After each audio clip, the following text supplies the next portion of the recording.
Hello and welcome to my channel. This is Kelly. As I promised, I said I was going to show you how I make my twine stars, and I also made some other ornaments using the pine stem that I used yesterday on my Christmas trees. So let's get started. This is probably going to be a long video. So I will try and do my best, and this is a very messy process. That's why I hesitated to make. So I probably will rush through it and just kind of give you the basic of it and let you know what products work and how you can go about making your template for the stars and what twines you can use and what the difference in the twines can do with the ornament. So, okay, let's get started. So, let me show you up first the little ornaments I'm working on. I'm using the little pine stems. I started making little wreaths with them. So even the Dollar Tree trim stems work just fine for these. So I just wanted to show you what I'm working on with these.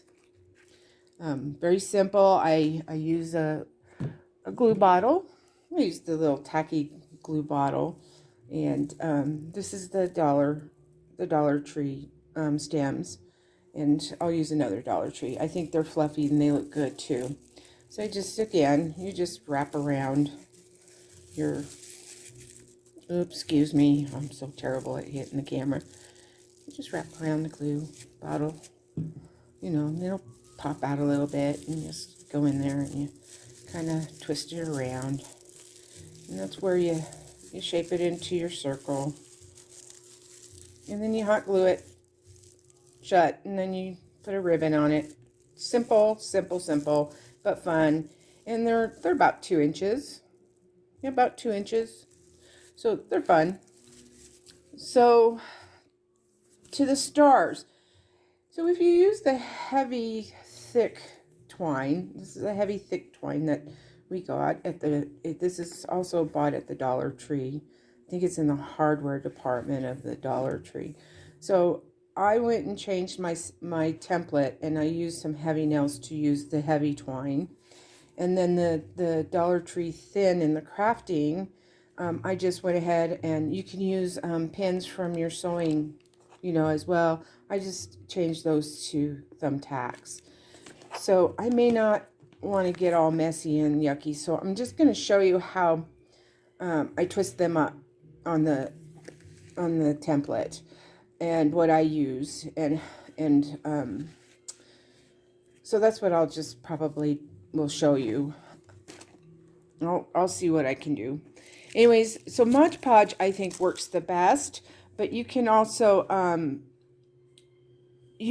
use like tacky glue, like take your tacky glue or Elmer's glue and do a 50-50, you know, half glue, half water.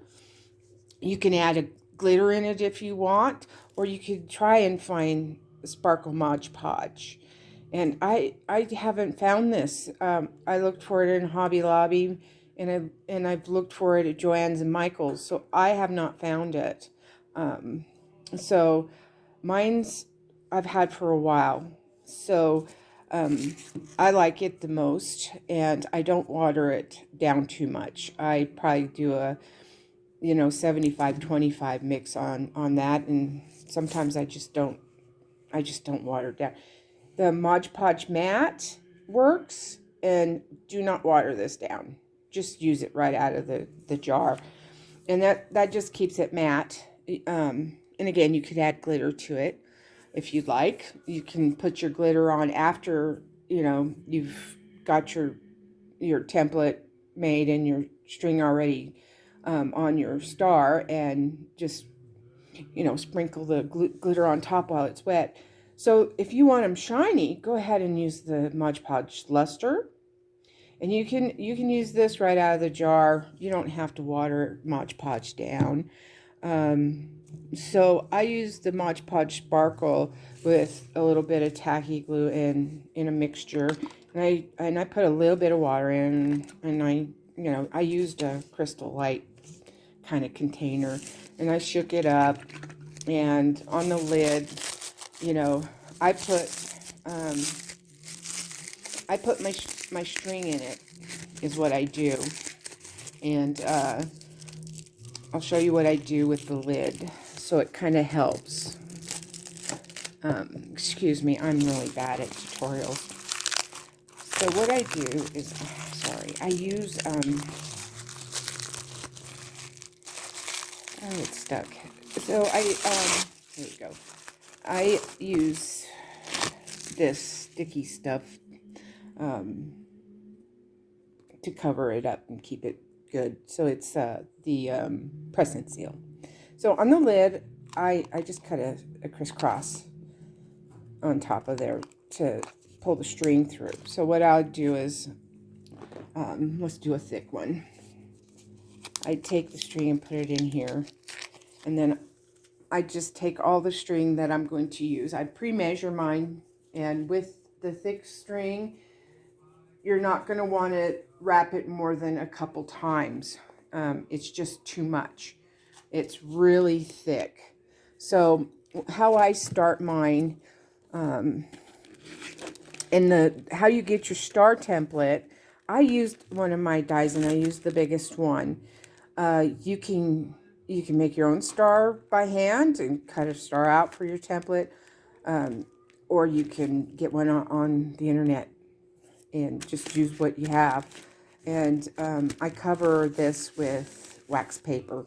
So how I do this, let me get this in screenshot, is I will dunk my string, and I'm gonna make a mess here, but I'm gonna do it for you. Excuse me if I hit the camera. It's always in my way.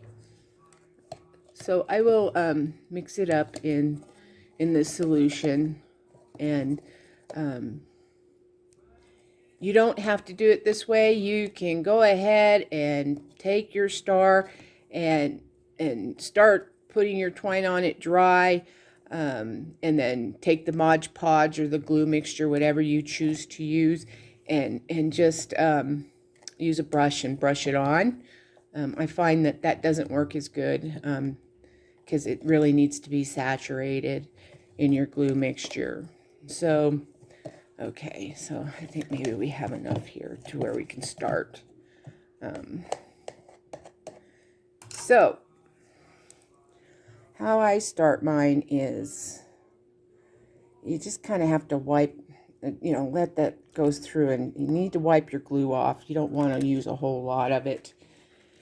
And you start here at the top, and you go down, and you go over and across, and you just crisscross this a few times. And now I don't have the glue on there, so I'm going to use a brush.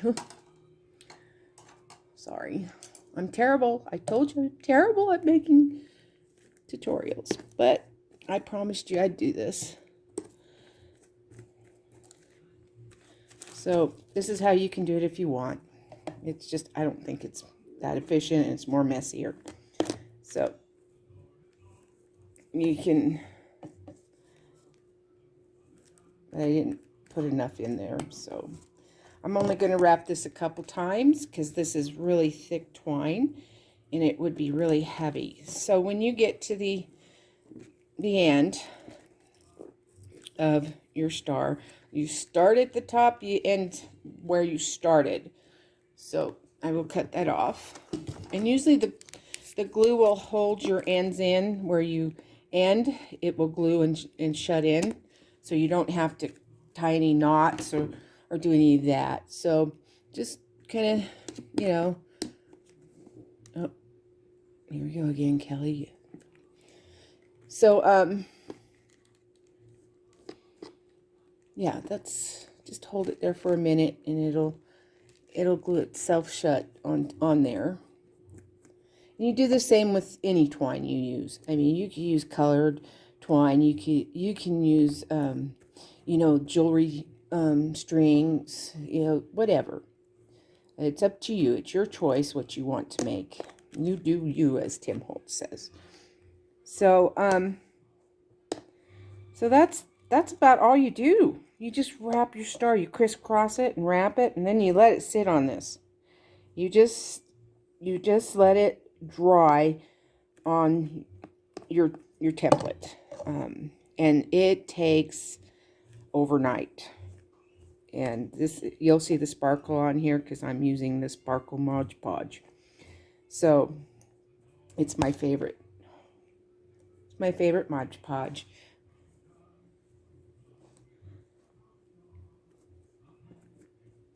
So that's that. And so if you use the thinner twine, which I like to use because it's not as heavy, let's move the template over and down to the next one. Hopefully you can see what I'm doing. So just start it out. You can wrap it around a few times if you want, and just go from one end to, just crisscross and back up. And the thinner twine, you'll want to wrap at least 4 times, maybe whatever thickness you want. This is your make. You choose what you want to do with it. And then if you don't want to make a mess, I suggest you just stick it in the solution, and a bowl would probably work better. And then, and then you stop where you start. So I hope you understand what I'm showing you, and when you go to decorate, just find your fun. Find whatever embellishments, like cut up an old ornament that had some sprigs on it. Use your fabric, use your ribbon, pine cones, make your own. Use paper pine cones, whatever you can get. I was asked why I bake my pine cones. I bake my pine cones for one major reason is bugs. You don't want little spiders jumping out at you. Sometimes you have little gnats that are in pine cones. Also, my reason also for baking them is they open up after you soak them in salt water, and you put them on your tray and you put them in the oven. Your pine cones open up and they get harder and they last longer. They don't get brittle and fall apart. They just get real hard, and they just look nicer. The color gets brighter on them. Usually they will get a lot more brown color to them, and they just look much nicer for me. I mean, everybody has their own way of doing things. I like to bake my pine cones, and I like the color that they come out of the oven with. Sometimes they go light, sometimes they go really dark brown. So that's the reason I soak and bake my pine cones. So I hope you like my tutorial and you learned something. I'm very sorry for shaking the camera. I am very happy to show you my makes and how I make them. And I'm still learning. I'm very new to YouTube, and I hope you guys are having a wonderful weekend and have a wonderful, wonderful rest of the day. Thanks for watching. Bye.